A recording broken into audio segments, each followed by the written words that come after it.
Salut à tous et bienvenue encore une fois dans le JT de la culture sur BNP TV, la télé bien sûr de toutes les générations. Dans ce JT, nous nous intéresserons au club de lecture du Sommet Lab qui a organisé jeudi passé une rencontre entre les lecteurs et écrivains burundais. Sur ce plateau, nous serons avec Kid Fleury Ineza, il est le président du club du Sommet. Le deuxième dossier qui sera traité dans ce JT de la culture, c'est bien la veille culturelle organisée par la mairie de Bujumbura. Bienvenue.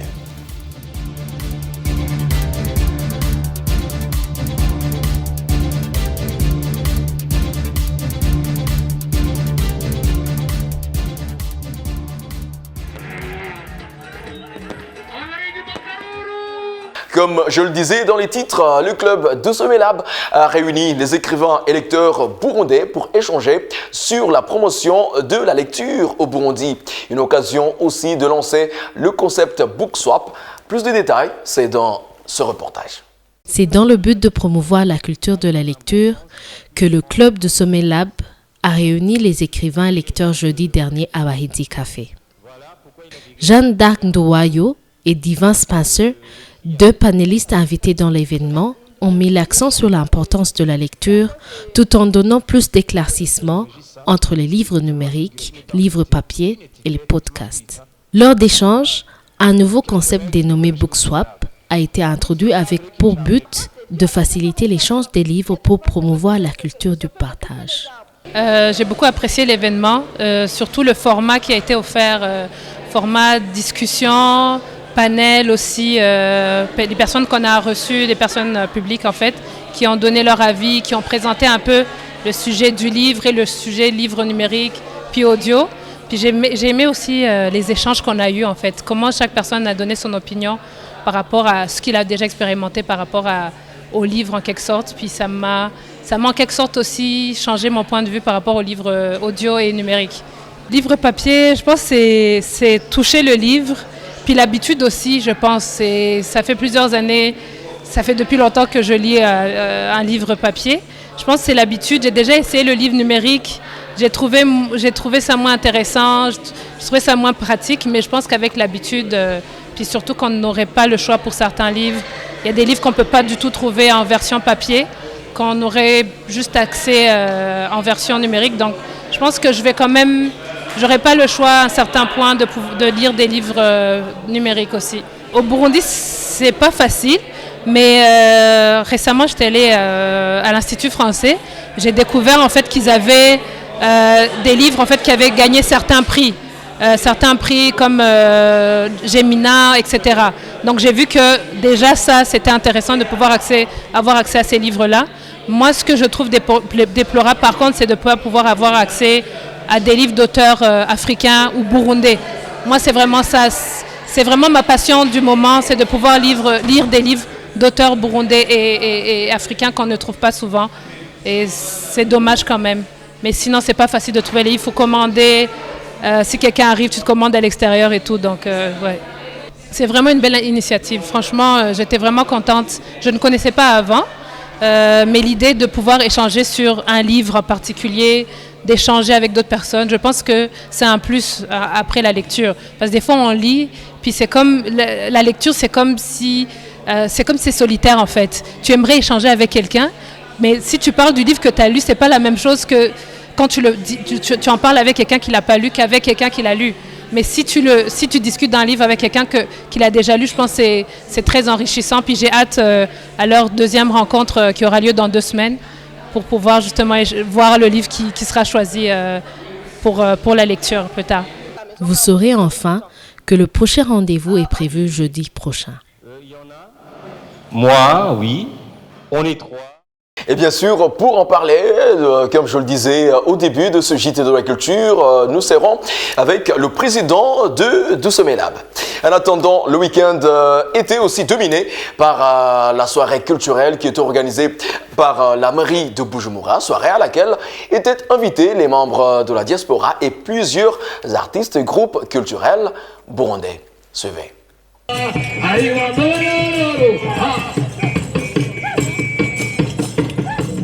La soirée culturelle organisée par la mairie de Bujumbura s'est déroulée vendredi dernier au stade Intwari. Plusieurs membres de la diaspora, du gouvernement et les artistes avaient répondu à cet événement. Inscrit sous le thème « Tous ensemble pour un Burundi valorisé par son art, sa culture et son patrimoine », levier pour un développement durable pour tous. La soirée a été agrémentée par les groupes de danse traditionnels, les comédiens et chanteurs. Prenant la parole pour remercier les organisateurs de la soirée, le président de la République a prodigué des conseils à l'endroit des Burundais qui exercent leurs activités à l'étranger.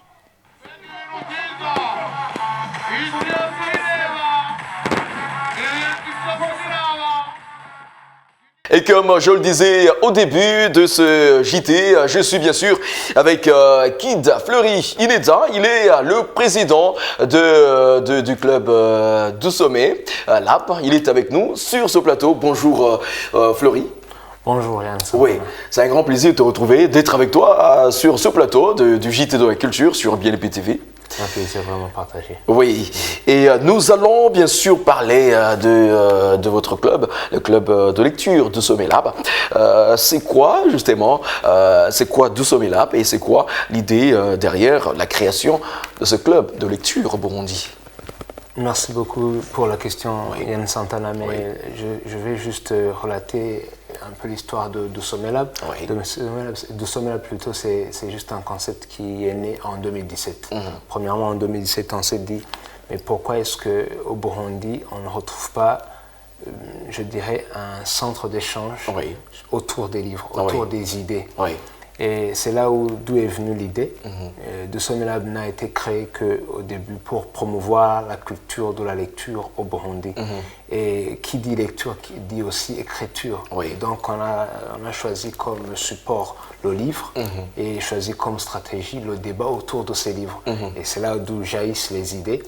Et petit à petit, plutôt c'est devenu un centre d'échange, de connaissances, d'expériences, d'idées. Voilà, tout ça a créé ce concept que vous avez vu aujourd'hui. Peut-être c'est pas encore la maturité, mais on peut dire que ça a avancé. Comme fonctionnement, on essaie de lire un livre pendant les 2 semaines. On se dit, ok, on va lire de telle page à telle page, ou de tel chapitre à tel chapitre. Et voilà, les gens se mettent à lire pendant les 2 semaines. On a des gros WhatsApp, donc on peut quelquefois échanger, dire oh ça, j'ai vu un truc qui m'a plu. Sur telle page, voilà. Qu'est-ce que vous en dites? C'est très interactif. Et le jeudi, on se rencontre. Par contre, c'est pour mettre ensemble toutes les idées qui sont venues. Et surtout, on ne se focalise pas sur ce qui était seulement dans le livre, mais surtout, on essaie de conceptualiser. On essaie de mettre ça dans notre contexte burundais. Par exemple, disons, on lit un livre sur l'éducation financière. Après, on n'essaie pas de relater ce qui se fait aux États-Unis. On essaie de dire ce qui se passe ici. Au Burundi. On essaie de faire des comparaisons. On essaie de critiquer. Positif et négatif, bien sûr. Et c'est comme ça que de Sommet Lab avance. D'accord. Voilà, et voilà, comme fonctionnement, ce n'est pas si... C'est difficile que ça. Oui, sans doute que c'est une très très bonne initiative. Alors, tu lis sans doute? Sûrement. Quand même. C'est quoi l'importance du livre sur la vie des gens? Ok, des gens surtout. Et peut-être si c'était dans ma vie, ce serait plus facile, mais disons que je vais essayer de dire dans la vie des gens. Tu vas voir que le sens de la critique, c'est très important pour un peuple. Le développement d'une nation, le développement d'un peuple. C'est l'échange, la vulgarisation des idées, la vulgarisation de l'information aussi. Et quand les gens lisent, tu vas voir que des sociétés qui lisent, ce sont des sociétés évoluées. C'est-à-dire qu'ils sont capables de prendre un concept X et de le développer jusqu'à un concept Y. Ils sont capables de critiquer, ils sont capables de développer, ils sont capables d'analyser et de comprendre en fait. L'analyse et la compréhension. Et par rapport à ça, ils trouvent de nouvelles idées qui font avancer ils trouvent de nouvelles solutions. C'est ça l'importance du livre. Trouver de nouvelles solutions qui sont adaptées à vos besoins. Et déjà, le premier problème, c'est problématiser votre votre vie, quoi. Oui. Les gens croient qu'ils ont ce problème, mais à la fin, le problème est ailleurs. Oui. Ça, on ne peut que bien le faire, on ne peut que bien problématiser si on lit ce que les autres ont fait, si on lit que ce que les autres ont vécu. Et là, on peut contextualiser et voir ce qu'on peut trouver comme solution. Merci. Oui. Alors, lors de cette rencontre, justement, qui réunissait les écrivains et lecteurs à la fois, amoureux du livre, je veux dire, il y avait un nouveau concept que vous avez lancé. Nous l'avons d'ailleurs vu dans le reportage, le book swap. C'est quoi exactement? Book swap. Book swap, c'est un nouveau concept entre guillemets au Burundi. On considère que c'est un nouveau concept. On espère que c'est un nouveau concept. Apparemment, ça n'a jamais été exploité. Mais c'est trop simple. C'est toujours dans l'optique ou dans la vision de Doussomela, l'échange. On est un centre d'échange, d'expérience. Voilà, etc. Et le book swap, c'est juste un échange de livres.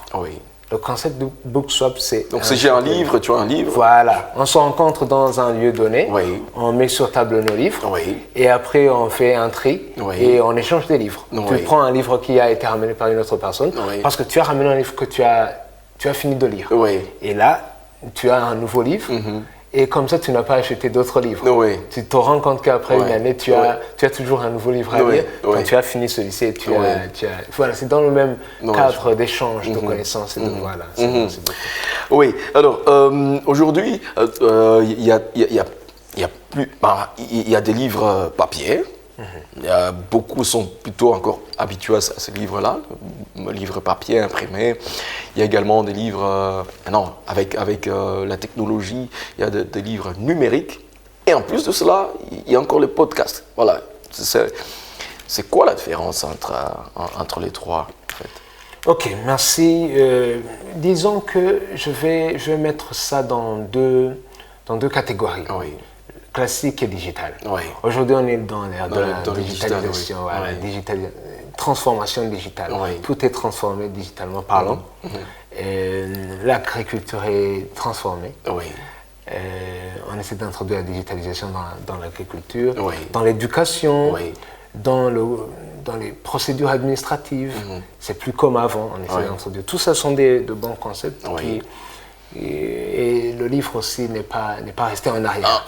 Voilà, l'échange de la connaissance n'est pas resté en arrière. Merci à vous, très chers amis téléspectateurs, d'être avec nous sur ce plateau. Je suis avec Kid Fleury Ineza. Il est bien sûr le président du club de lecture du Sommet. Alors, peut-être la dernière question, Fleury. Est-ce que les livres sont accessibles au Burundi? Un vrai problème. Les livres ne sont pas, à mon avis, c'est pas assez accessible. Il y a peu de bibliothèques et peu de bibliothèques assez consistantes. Voilà, dans la plupart des bibliothèques, je trouve que ce sont de vieux livres qui ne sont pas assez actualisés. On ne trouve pas assez facilement de livres au Burundi. Il n'y a pas de librairie surtout. On a la seule, bon, à ce que j'en sache, la principale librairie que tout le monde connaît, c'est la librairie Saint-Paul. Mais ce n'est qu'une seule librairie qu'il faut aussi enrichir, selon moi. Et pour ce, je trouve que ce n'est pas assez accessible. Le livre n'est pas assez accessible ici au Burundi. Les gens, la plupart de mes amis, moi-même, quand je cherche un livre, je ne le commande qu'ailleurs. Je fais Amazon. Et là, ça te prend d'abord du temps. Déjà, avec Amazonie, ça prend combien? 2 semaines, 3 semaines? 2 semaines, surtout que tu dois chercher un transit, peut-être vers un pays qui voit un ami te ramène ça. Donc c'est pas toujours facile. C'est pas toujours facile. Voilà, c'est pas assez accessible à mon avis. Il faudrait faire un effort dans ce sens pour créer de vraies bibliothèques qui vont aider à ce que les gens puissent avoir un accès à la connaissance. Voilà, merci. Merci beaucoup Fleury d'avoir accepté notre invitation pour parler un peu de tout ça. De Sommet et tout ce qui tourne justement autour du livre. Sans doute on aura encore une autre occasion pour vraiment entrer en profondeur. Merci beaucoup Fleury. Merci beaucoup Yann Santé. Merci pour pour votre invitation. Oui. C'est un plaisir d'être là et nous serons toujours disposés à répondre à vos invitations. Merci. C'est vraiment un plaisir partagé. Merci à vous aussi, très chers amis téléspectateurs, d'avoir été avec nous. N'oubliez pas, vous pouvez également nous suivre sur les www.bnp-tv.com. Merci. Les programmes continuent sur BNP TV.